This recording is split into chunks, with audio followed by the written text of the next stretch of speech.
Praise the Lord. இயேசுவின் நாமத்தினால் உங்களை யாவரும் வாழ்த்துகிறேன். இந்த நாளுக்கூட இந்த நிகழ்ச்சி மூலியமாக உங்களை சந்திக்க கற்றுக் கொடுத்த இந்த கிருபைக்காக நான் தேவனுக்கு நன்றி செலுத்துகிறேன். ஏசப்பா தொடர்ந்து நம்மோடு அவர் பேசி கொண்டு இருக்கிறார் இல்லைங்களா? முதல் நாளில் பார்க்கும் ஏசப்பா சொன்னார், கர்த்தர் தம் ஜனத்துக்கு பலனை தருகிறார். ஆமென். நேற்று பார்த்தோம், அவர் தம் ஜனத்துக்கு சமாதானம் தருகிறார். ஆமென். நான் விசுவாசிக்கிறேன், ஏசப்பா உங்கள் எல்லாருக்கும் கர்த்தர் தேவ பலத்தினால் நிரப்பினார், தேவ சமாதானத்தினால உங்களை நிரப்பினார் என்று.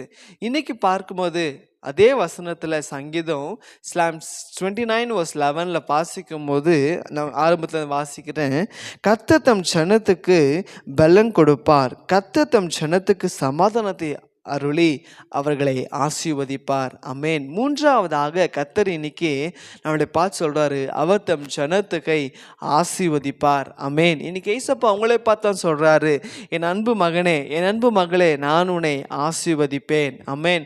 ஏன்னா அவர் ஆசீர்வதிக்கிற தேவனா இருக்கிறார். அவர் நம்மளை பார்த்து சொல்றாரு, உங்க வாழ்க்கையில் இருக்கிறது இந்த கஷ்டத்திலிருந்து உங்க வாழ்க்கையில் எல்லா தரித்திரங்களையும் மாற்றி உங்களை ஆசீர்வதிப்பார். நீங்க நினைக்கலாம், தம்பி இந்த கஷ்டங்களை விட்டு மாறாதா, இந்த தரித்திரங்களை விட்டு மாறாதா, இதே கஷ்டத்தில் தான் இருக்கணுமா, இதே சின்ன வீட்டில் தான் இருக்கணுமா, நெக்ஸ்ட் ஸ்டெப்புக்கு எங்களால் போக முடியாதா, மற்றவங்க மாதிரி நாங்கள் ஆசீர்வாதமாக நாங்கள் வாழ முடியாதா? இல்லைங்க, கர்த்தர் சொல்கிறாரு, அவர் உங்களை ஆசீர்வதிக்கிற தேவனாக இருக்கிறார். ஆமென். ஏன்னா வேதம் சொல்லுகிறது, இஸ்ரவேலை ஆசீர்வதிப்பதே கர்த்தருக்கு பிரியம். ஆகையால் நீங்கள் தேவ பிள்ளைகளாக இருக்கிறீங்களே, நீங்கள் தேவ ஜனமாக இருக்கிறீங்களே, கர்த்தர் நிச்சயமாய் உங்களை ஆசீர்வதிப்பார். உங்கள் வாழ்க்கையில் இருக்கிற எல்லா பிரச்சனைகளை கர்த்தர் மாற்றுவார், எல்லா தரித்திரங்களை மாற்றுவார், எல்லா கடன்களை மாற்றுவார், எல்லா விதமான சத்ருவின் கிரியிலிருந்து கர்த்தர் உங்களை விடுதலையாக்கி உங்களை ஆசீர்வதிக்க தேவனா இருக்கிறார். ஆமென்.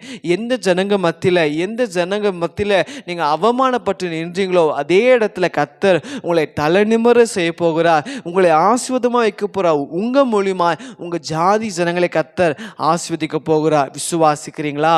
ஸோ தொடர்ந்து இந்த 3 நாளும் கர்த்தர் நம்மோட பேசினார் இல்ல. முதலாவது கர்த்தர் நம்மளுக்கு அவர் தேவ பலத்தினால நிரப்புவார், ரெண்டாவது தேவ சமாதானத்தினால் நிரப்புவார். இன்னைக்கு பார்த்தோம், அவர் தேவ ஆசீர்வாதம் வரும்போது நம்ம வாழ்க்கையில் இருக்குதான எல்லா தரித்திரங்களை மாற்றி கர்த்தர் நமக்கு ரெட்டிப்பான நன்மைகளை ரெட்டிப்பான ஆசீர்வாதத்தினால கர்த்தர் நிரப்புவார். இன்னைக்கு கேளுங்க, ஏசப்பா நீங்கள் எங்களுக்கு வாக்குத்தத்தம் பண்ணீங்களே ஏசப்பா, நீர் எங்களை ஆசீர்வதிப்பேன் என்று.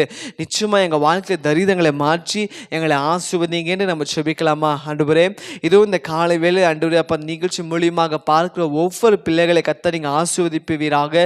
நீர் எங்களுக்கு வாக்கு கொடுத்து ஒரு வாக்கு மாறாதவர் ஆண்டவரே அப்பா. அவர்களை நான் உங்களை எசப்பா என் ஜனத்தை ஆசீர்வதிப்பேன் என்ற வார்த்தையின்படி இந்த நிகழ்ச்சியை பார்க்குற ஒவ்வொரு ஜனங்களை கர்த்தர் நீங்கள் ஆசீர்வதிப்பீராக. அவங்க வாழ்க்கைக்கு எல்லா தரித்திரங்கள் மாறட்டும் அப்பா, எல்லா கஷ்டங்கள் மாறட்டும் ஆண்டவரே அப்ப. இப்ப இருக்க பாக்கில ஆண்டவரே 1000 மடங்கு என் ஜனங்களை கர்த்தர் நீங்க ஆசீர்வதிக்கபடியா நீங்கள் செபிக்கிறப்பா.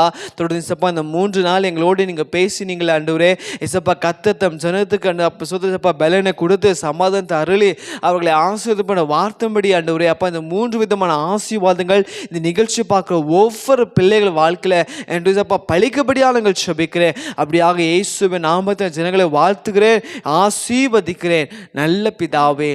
ஆமேன், ஆமேன். கர்த்தர் உங்களோடு இருக்கிறார், அவர் உங்களை பலப்படுத்துகிறார். இந்த தேவ பலன், தேவ சமாதானம், தேவ ஆசீர்வாதம் உங்களை ஆட்கொள்ளுவதாக. God bless you.